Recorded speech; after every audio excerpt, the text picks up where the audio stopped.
question, the member for Davenport. Thank you, Mr. Speaker. My question is to the Minister of Education. Mr. Speaker, the Ministry of Education's Parents Reaching Out grants provide modest but very important support to school councils for projects that engage with parents who may experience barriers to participation in their child's education. Now, with the school term nearing the halfway mark, school councils are in the dark about the status of their planned events, and some have been told the funding is under review. Can the minister tell us why her government is delaying approval of the Parents Reaching Out grants for 2018-19? Education.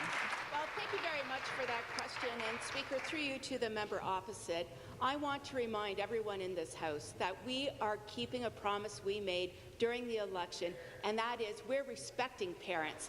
And I think the first step in respecting parents is being responsible with their precious tax dollars. And so while we're embarking on this consultation, which has far surpassed that dismal 1,638 responses the former Liberal government generated, we are actually listening to parents. And so as we embark on a new path forward for Ontario education curriculum, we've hit the pause button in some instances because we want to make sure we're getting our investments right. So to those of the parents who are listening today, I suggest to them, we want to hear from you. We want to hear your priorities. We want to hear your concerns. And go to the fortheparents.ca and participate in this very unique consultation. Thank you. Supplementary. Minister, through you, Mr. Speaker, to the minister, this is a very straightforward question about a program that parents and communities are concerned about right now, and it sounds to me actually like the priority or the first step, as you said, for your government is actually to cut funding for parent councils.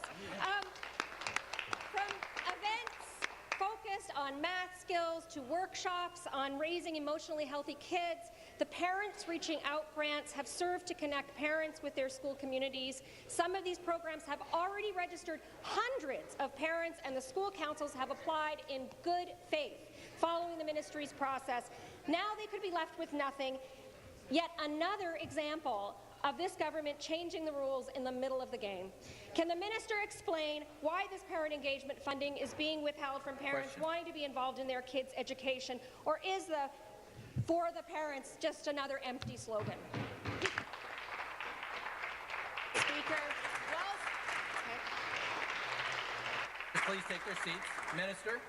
Well, Speaker, I have every confidence that that narrative that member on the opposite side of the House is trying to create is not going to stick at all. Because, again, when we start hearing from our parents that we're on the right track, that they're appreciative that they're finally being heard, and that they're appreciative that we're respecting hard-earned, precious tax dollars.